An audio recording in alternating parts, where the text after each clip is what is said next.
Hola amigos, Dios les bendiga, les habla Luis Carlos Reyes. Como ustedes saben, en la secta La Luz del Mundo se considera y se cree que los apóstoles bíblicos y también los apóstoles en los cuales ellos tienen hoy en día, que los apóstoles nunca pecaron desde el momento de su nacimiento y que son intachables, que son honorables y que no tienen ningún tipo de pecado. Bueno, en La Luz del Mundo hoy podemos ver que hay un total estado de confusión teológica, porque unos dicen que los apóstoles nunca han pecado desde su nacimiento, aunque el apóstol Judas pecó cuando robó dinero del tesoro, o por ejemplo el apóstol Pedro cuando mintió 3 veces, cuando negó a Jesús 3 veces, pero para ellos no importa. Así que hay evidencia y hay muchos textos que demuestran que ellos se incluían entre los pecadores. Pero en estos días hay otros miembros de La Luz del Mundo que argumentan que los apóstoles sí pecan, pero que Dios no toma en cuenta esos pecados contra ellos. Para esta segunda posición, arrancan textos totalmente de sus contextos, por ejemplo como Salmos 32 del versículo 1 al 2, para argumentar que hay enviados de Dios que pueden pecar y que Dios no les ve sus pecados, es decir, no se los toma en cuenta. Esta es una total creencia satánica. Básicamente lo que La Luz del Mundo hace es darle una licencia a sus apóstoles como Nazón para hacer cualquier pecado que él quiera. Y según ellos, Dios no se los cuenta o considera. Aparte de que contradicen lo que los otros de La Luz del Mundo han dicho, por ejemplo, los que dicen que los apóstoles nunca han pecado desde su nacimiento, ahora el argumento es que los apóstoles sí pecan, pero que Dios no les considera sus pecados. O sea, aunque los apóstoles pequen para ellos, Dios no toma ese pecado en cuenta. Bueno, siguiendo esta lógica torcida, entonces eso indicaría que si Nazón miente, es pecado, pero Dios no considera ese pecado en su contra. ¡Qué bonito! Y si seguimos esta lógica, si Nazón cometió adulterio, sí es pecado, pero para ellos, Dios no considera ese pecado en su contra. Y si continuamos siguiendo todavía esta lógica torcida, si Nazón comete abuso sexual contra menores de edad, es pecado, pero según la lógica torcida de estos defensores de La Luz del Mundo de Nazón, Dios no considera ese pecado en su contra. ¿Están poniendo atención a lo que estoy diciendo? ¿Ahora tienen a Dios ignorando pecados como abuso sexual contra menores de edad? ¿En serio? ¿Y todavía no se dan cuenta que están en una secta? Además recuerden que el mismo Nazón dijo que él era un vil pecador. Benigno, que al más vil pecador te limpiará. Yo soy uno de ellos. Y tampoco nunca me han podido responder a una pregunta simple cuando yo les pregunté de qué salvó Cristo a Pablo por su sacrificio en la cruz. Si me dicen que Dios no consideró su pecado, entonces, ¿para qué fue lavado de sus pecados? Por la sangre de Jesús en la cruz. Si supuestamente Dios no estaba considerando sus pecados. O sea, no tiene sentido. ¿Para qué murió Cristo en la cruz por los apóstoles y derramó su sangre si Dios no considera el pecado de esos apóstoles? O sea, sería una tontería de que Jesús murió sin ninguna razón para morir por ellos. Ok, déjenles doy un ejemplo para que puedan ver la absurdidad de qué es lo que está pasando aquí con la teología de la secta de La Luz del Mundo. Supongamos que tú vas a comprar un carro, quieres un carro, y tienes un amigo que se llama Roberto, ¿ok? Tú vas al dealer donde venden los carros y la persona que vende los carros te dice que el carro que a ti te gusta vale $30,000. Y tú dices, bueno, yo no tengo ese tipo de dinero.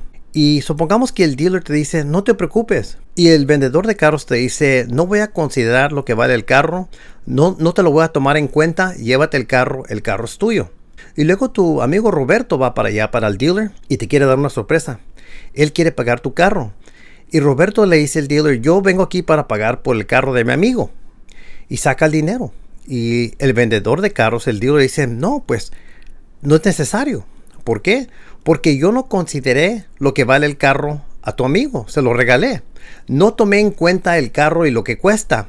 Ese carro lo regalé. Y si tú pagas los $30,000, ¿para qué propósito pagarías $30,000 por un carro en el cual el vendedor de carros no estaba cobrando ese dinero? ¿Me entiendes? No hay propósito. Sería una tontería. Serías burro si hicieras eso. Bueno, esto es lo que pasa con la doctrina de la luz del mundo. ¿Para qué hubiera muerto Jesucristo en la cruz y derramar sus sangres por ellos? ¿Sí entienden? Sería igual que Roberto. Sería una tontería. O sea, ¿para qué Jesucristo derramaría su sangre en un sacrificio por los apóstoles si no había necesidad porque alguien ya había pagado ese carro? O sea, si Dios no estaba considerando los pecados de los apóstoles. Por eso digo que es una doctrina tonta y estarían tomando en vano la sangre de Jesucristo, lo cual es una blasfemia.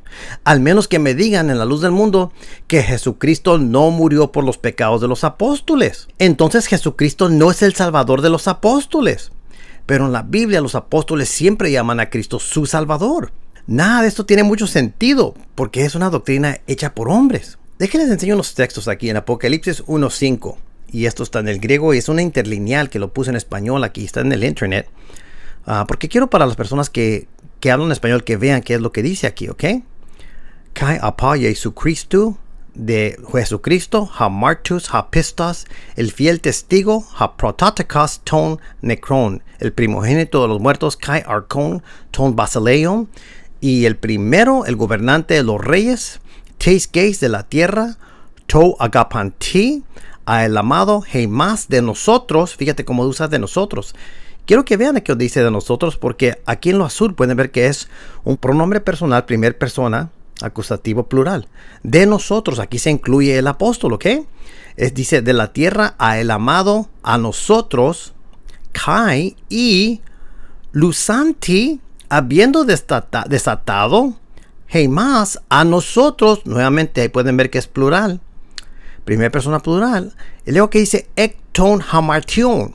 La preposición ek, cuando se usa con el caso genitivo, se puede usar muchas veces para enfatizar el sentido partitivo. O sea que es parte de la categoría de lo que se menciona. Entonces aquí está hablando el apóstol y dice que habiendo desatado a nosotros, se incluye a nosotros Ekton hamartion, de los pecados. Y luego dice heimon. Fíjate cuál es esta, mira, pronombre personal. Se incluye. Y esto es primer persona genitivo plural. ¿Pueden ver el plural donde dice ahí? Entonces aquí está diciendo al amado a nosotros y habiendo desatado a nosotros fuera, o sea, los ha librado fuera de los pecados. Es en el caso genitivo con la preposición ek, indicando que es un sentido partitivo, fuera de los pecados, heimon, de nosotros. Y fíjate, aquí el apóstol Juan está diciendo que él se incluye aquí, ya miraron cuántas veces se usa plural, habiendo desatado a nosotros fuera de los pecados de nosotros. Él se incluye como se acaba de incluir aquí. Y todas las otras veces se incluye de nosotros. Y fíjate cuál fue el medio. En to haimati autu, en la sangre de él. También se puede traducir a veces como por la sangre de él, pero es en la sangre de él. O sea, la causa aquí fue la sangre de Jesucristo, la cual perdonó sus pecados, no nomás la del apóstol, sino de todas las personas que se están mencionando aquí, a toda la iglesia, a todos los hermanos. Cristo murió por la iglesia.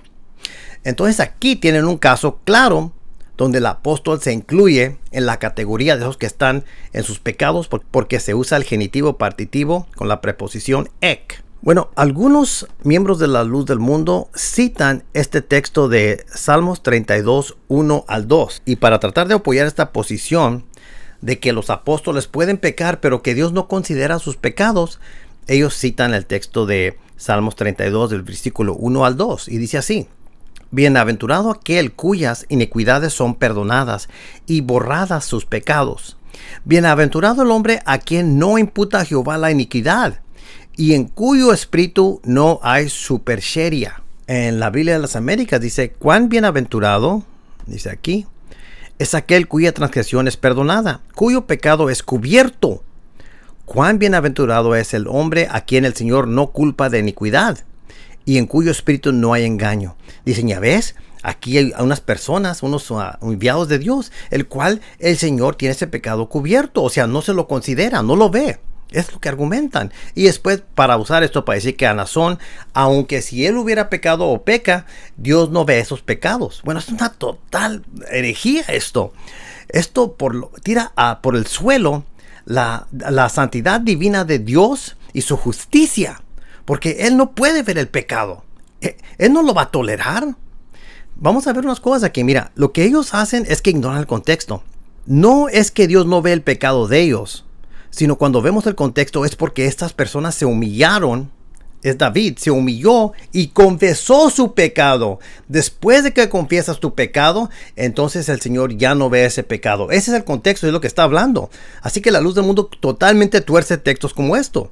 Mira, vamos a seguir leyendo. Cuán bienaventurado es el hombre a quien el Señor no culpa de iniquidad y en cuyo espíritu no hay engaño. Mientras callé mi pecado, fíjate, mientras te callas, mi cuerpo se consumió con mi gemir durante todo el día. Fíjate qué es lo que pasa si no confiesas tu pecado. Versículo 4. Porque día y noche tu mano pasaba sobre mí.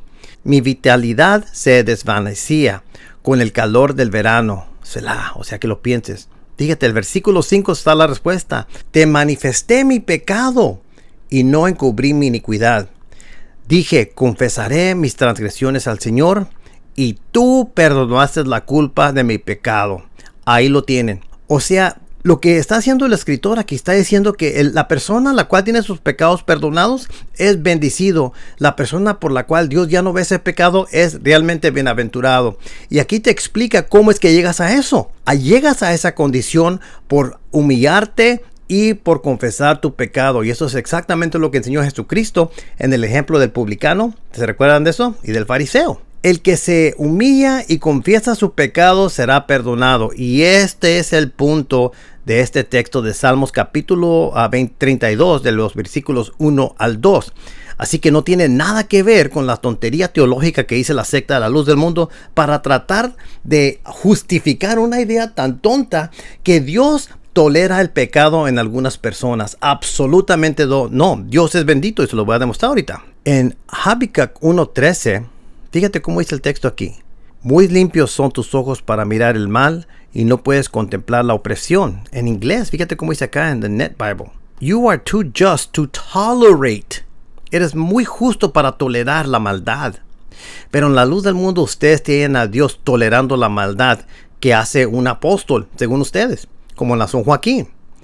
Dios no mira sus pecados, dicen ustedes, lo cual es una total absurdidad. Eso no es verdad.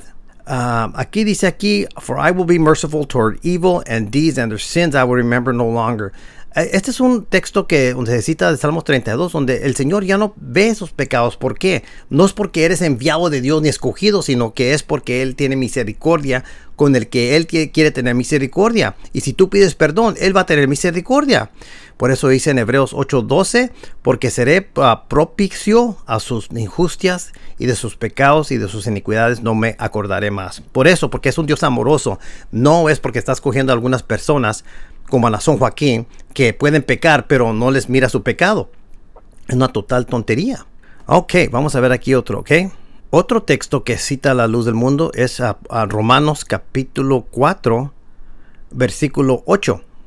Ok, y lo sacan de contexto. Este texto aquí, se lo voy a leer en español, dice así, en el versículo 8. Bienaventurado es el hombre cuyo pecado el Señor no tomará en cuenta.